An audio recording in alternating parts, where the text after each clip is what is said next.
at 560theanswer.com/mobile. From the AM 560 Traffic Center, I'm Jill Urchek. Now, your official weather forecast from the Air Right Heating and Cooling Weather Center. Tonight will be cloudy and humid with a thunderstorm possible, which could bring heavy downpours leading to flash flooding, especially in urban areas. The low will be 68. Thursday will have intervals of bright sunshine with a passing shower, remaining humid. The high will reach 79. I'm meteorologist Jason Caterina on AM 560, The Answer. Get the latest weather, traffic, and news updates online at 560theanswer.com. Now, from The Signature, a division of Esquire Bank Studios. This hour of the Shaun Thompson Show is sponsored exclusively by DonleyAuctions.com. They need your guns. Sell for top dollar. DonleyAuctions.com. I love America. I love the Constitution.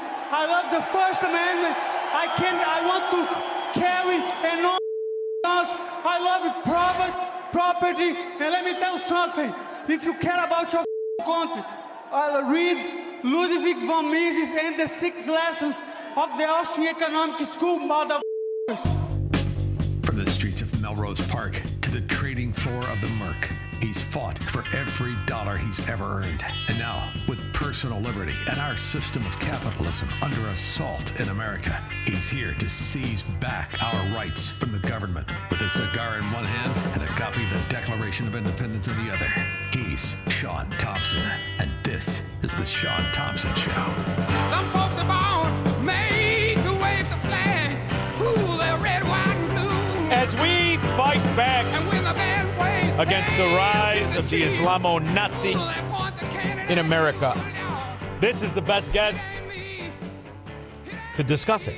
He's been fighting this since he was very successful in his own right. He didn't need to do this, but he understood how important it is. It's a fight of good versus absolute evil. I don't know what's so hard to communicate. Neither does my author, as he writes books constantly.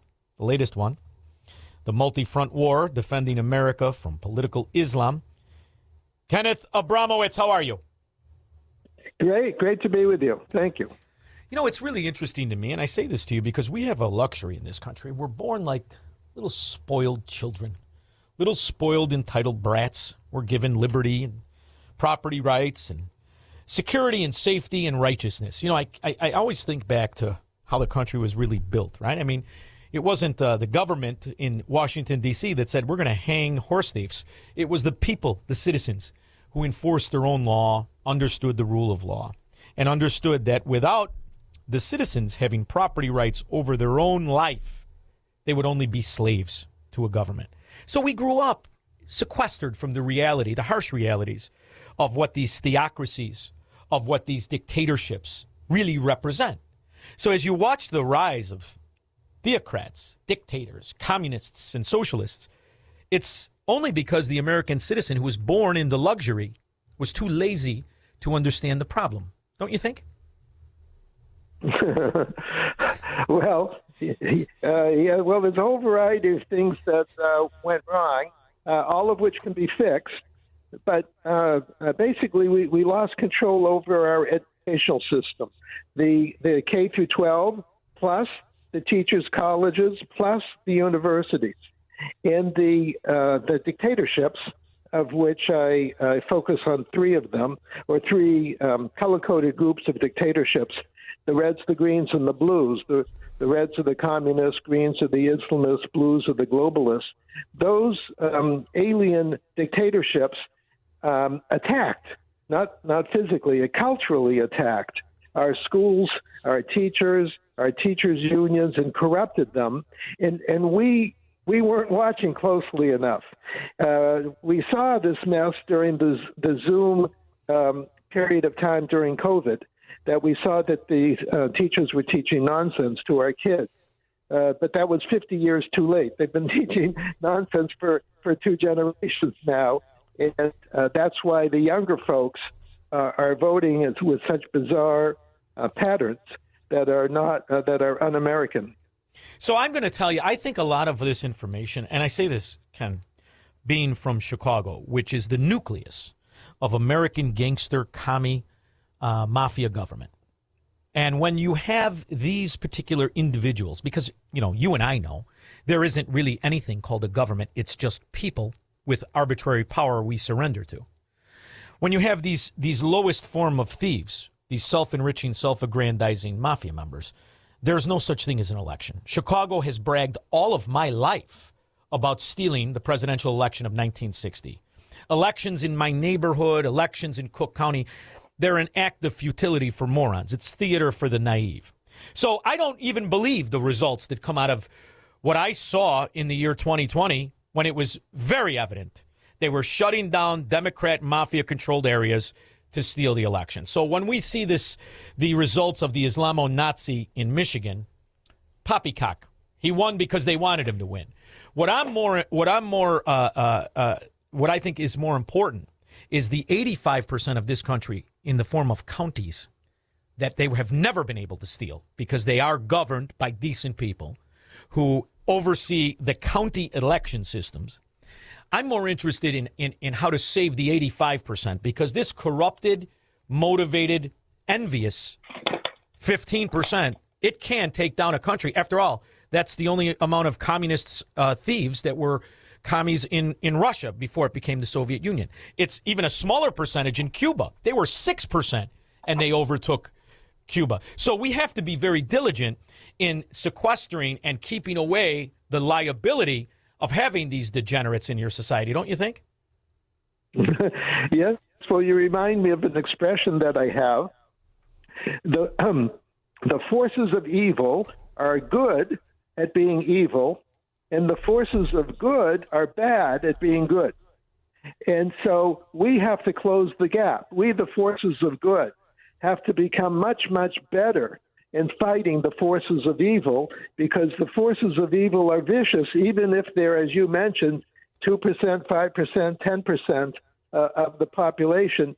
They're determined criminals, and they're determined to steal whatever they can steal, and if they can steal elections, it then gives them the right to steal the budget of the city or town or the state or the country. And so your point's very well taken. And the issue of what we face and how societies have faced it before, even ours, and we've been able to combat it. The linchpin to the problems we have is Barack Obama. Barack Obama is the deliverer of American communism through this form of backdoor nationalization of health care through Obamacare. Most people didn't understand what it was. He went out there and sold it. And now we are, 14 years from the time it was implemented, and those chickens have come home to roost, to quote Reverend Wright. And you're in this position where companies have gone out of business. Small businesses have been destroyed. Individuals have been cast into some form of economic distress because they've been paying this astronomical increase intended to happen during Obamacare and the backdoor act. So you've weakened the good to where they're complacent, and now they're more susceptible to go on to the very problem that kills society, which is communism in the form of Medicaid and Medicare. Correct? Yes, but it's worse. Remember I mentioned the three enemies or groups of enemies that we face are the reds, the greens, and the blues. President Obama was the reds, the greens, and the blues. Yes. In other words, he was the chosen agent of our foreign enemies. Again, the reds, greens, and blues, communists, Islamists, globalists. And he was basically their agent. And he, every time he made a decision, and I also saw this during the Biden administration, which I believe was Obama's third term, that every time there was a decision, I say, wait a minute, that decision is good for the Reds or for the communists. Oh no, that decision is good for the Greens. Oh, yeah, it's good for the Blues. Why don't they ever make a decision that's good for Americans? And so after I saw all the decisions go for the bad guys, I realized that Obama was the personification of the bad guys. Well, I agree with that, and I will see that point, but I'm going to raise you, Kenneth. You ready for this? I'm going to raise you. Okay. Who is he? He's not from Chicago. He doesn't know the bulls from his elbow. Who really is he? He is the stepson of Lolo Soetoro. Lolo Soetoro, who was the CIA asset in Indonesia, the number 2 richest man in Indonesia. Lolo Soetoro was the asset of not just the CIA, but George Bush Sr. So he was cultivated to be exactly who he was. So the only thing that I disagree with you is you said he was the asset of enemies foreign. No. I think he was the asset of enemies domestic in George Bush Sr. And if you trace back the CIA to the interwoven life of, back then, Barry Soetoro, and you realize why he was dropped off in the mafia capital of America, known as Chicago, then it really makes sense. But who else was he? He was raised under the guise of Islamo-Nazi, just not because he liked the taste of Border Collie, but because he's sympathetic, and that was his native religion. And when you and I, and only the people who are motivated to understand what this cult is, crack open the crayon and read it, we're the only ones that understand the principle of it and what its intention is. It's not to coexist. It's not to cultivate. It's not even to do anything as far as motivate people to join you. It's to intimidate and to conquer. And you know what's interesting? They're brash now, because I'm going to play you an imam in Detroit, Michigan. All right? I want you to listen to this kid who is an imam. Listen to this. We lie and we cheat and we claim things that are not part of Islam. And guess what? Not all of them are dumb. They can tell when we lie. They can tell when someone sits behind it and says, Islam is peace. Islam is about peace. Why are you afraid to tell the people the truth? Don't you think this kafir is going to open the Quran, read Surah Al-Anfal, and he's going to come across these ayat, the military ayat, which you've been trying to hide? Then what are you going to do? So he confesses. It's a front. It's a lie. The whole notion, it's a religion of peace, only leads to the destruction Israel has been aware of since its inception, and that anybody who combats this cult has always understood since the creation of this country. That's our first war. It's with the Barbary pirates. It's still going on. And you know, when you see that they've now partnered with the socialist and the communist, meaning the American Democrat, the only answer I can come up with is to secede from these areas and stifle them up, because like every Chicago Democrat, they cannot finance themselves. We bear the liability of their corruption, whether it's through Obamacare or just the cost of floating their life. However, there has to be an answer in our documentation called the Constitution, isn't there? I thought this was all illegal socialism. Well, there's a number of ways to answer the question, but let me answer it this way.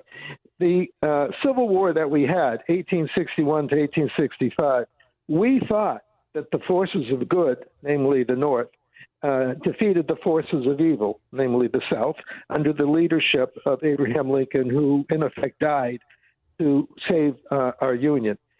That war that we thought was over is not over.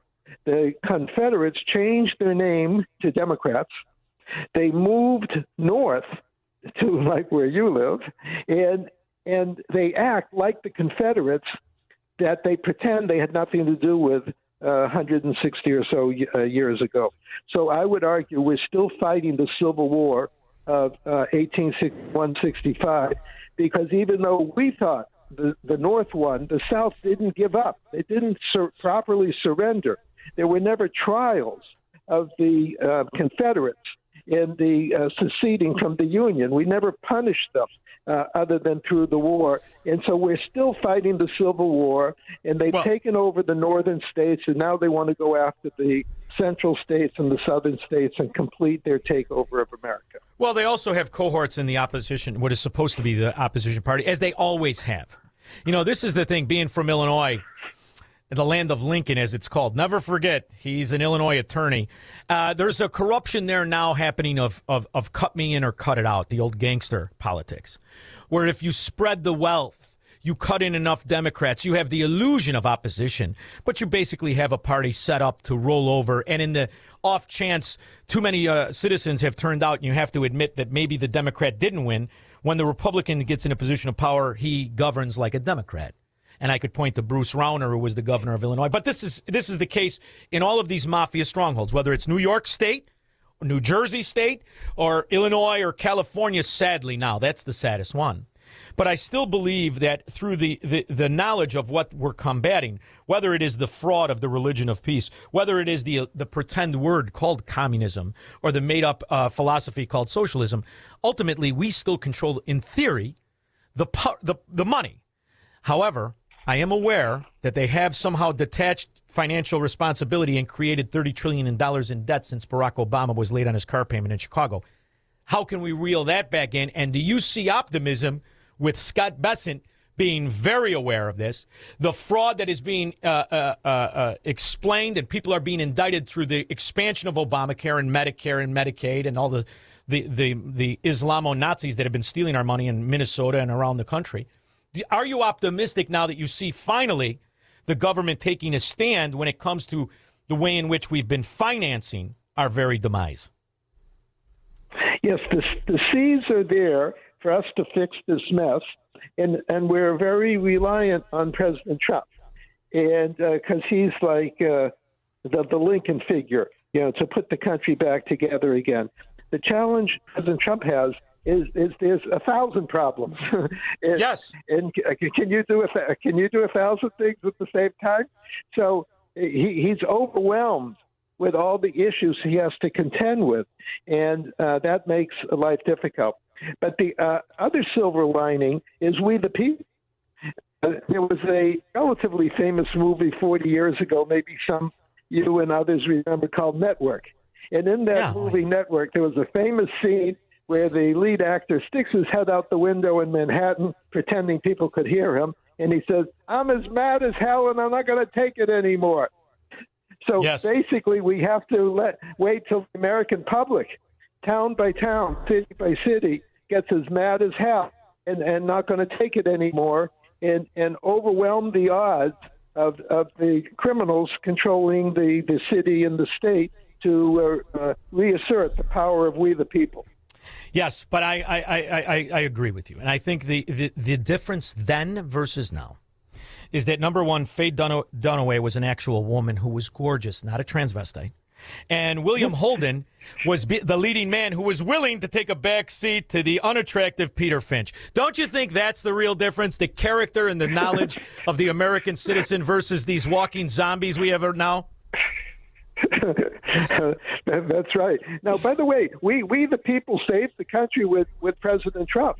And when he was elected 2 years ago. So that was an example of we the people showing up. Now in the northern states, we need we the people of Chicago, of Illinois, and all the Democrat criminal states to get as mad as hell and show up and fix this mess. Well, they also need to break the iron grip of corruption that is controlling the options of who runs for office. It's a real storm of corruption that they're combating. So it's more than an uphill. Plus, a lot of the people are Floridians now, such as myself. But there's issues at hand where some people did take advantage of the one option left, where you're seeing that in New York at an unprecedented rate. You're seeing it in California. You're seeing it in New Jersey. So I do think there is the one thing when you're making history, you never really know it. And the beauty of Trump is twofold. Number one, he was never ran for dog catcher. His first office he ran for was the president, and he won it. Number two, he is a creative thinker and understands the most important asset we really have is property rights. And I think we have just the right guy here to redraw the American map, which has never been talked about, not to any consequence, since prior to the Civil War. However, I still think it's a viable option to redraw these states and let the wonderful people trapped in Illinois become another state. Well, whoever said we have to have rules the way they lay it out? Instead of 50 states, give me 100. Instead of 435 congressmen, I'll take 900 congressmen. Give me 200 senators. Why not? Why not clog it up the way they like to clog it up to take it over? Why don't we clog it up to stop it? Yes, that's a good point. Another point is President Trump, I think, should get involved with the Justice Department and FBI and start investigating, indicting, arresting certain governors, certain mayors of Democrat criminal states, and start sending a message to the Democrat criminal organization that the federal government is as mad as hell and not going to take it anymore, and start putting the fear of God into these pagan mayors and governors. Oh, I like that. And I say that as a former, I have my family as Vikings, Norwegians, but I like your use of the word pagan. I also would like to know, you spent a large part of your life in the arena of healthcare, correct? Right. It was really something to see how people rolled over when they were paying 10% of what they pay now for services. that system and that line of universal health care, it's amazing how it's worked. Why is it people can't decide or understand? You're not paying for the health care of your children. You're paying the health care of your enemy. Universal health care, to give health care to people who want to destroy my country from within, makes about as much sense as financing Iran. Why are they afraid to talk about it, in your opinion? Well, bear in mind, everyone's focused on the one job that they do, whether they're a doctor, or an electrician, radio announcer. We all have one job to focus on. When you ask people their opinion about some of the other 100 issues or professions that they're not acquainted with, you don't expect a professional, analytical response, okay? And so that's why it's easy for people to be bamboozled, because they're doing the one thing they know how to do, and they're feeding the family and paying the mortgage and sending the kids to school. Most people just don't have that much extra time left over. Kenneth, this is my part-time job. This is what happens when you do not treat ADD. Now that we've doped all the kids, they can only do one thing. We should take them off the dope, don't you think? Yes. Thank you. TikTok. Exactly. Thank you so much, Kenneth Abramowitz, for what you do, for the writing of the book, The Multi-Front War. Where's the best place to keep an eye on everything Kenneth Abramowitz and how to put up this fight to save Western civilization? Yeah, everyone should look at my website, SaveTheWest.com. There's a pop-up menu. Sign up. It's complimentary. I write an article every 2 weeks, and Beautiful. You can follow my thinking all the time for free. I love it. SaveTheWest.com. Thank you for making time, Kenneth. I really appreciate you. Thank you. You're welcome. Great to be with you. We'll be back with your calls and comments. Make money, smoke cigars, and live free on the Shaun Thompson Show on AM 560. The Answer. Hi, it's Amy Jacobson, and last year I hired Level 10 Coatings to give my garage floor a total makeover, and I am loving it. It still looks great, shiny and clean. Level 10 Coatings. Now, you've got to call these guys if your garage floor is cracked, stained, still covered in salt. Don't live like that. Get it done now so you can enjoy it this summer. Level 10 Coatings. They're fast, reliable, and highly professional. Guess what? I went to work. When I came home, it was done. A shiny new gleaming garage floor. A quick, easy fix, and it's guaranteed never to chip or peel. Why? It's not an epoxy job. It's better. Level 10 uses polyurea, which is much better than epoxy. So schedule your free quote today and mention me, Amy, to receive $500 off. Visit level10coatings.com. That's level, the number 10, coatings.com, or call 855-510-20.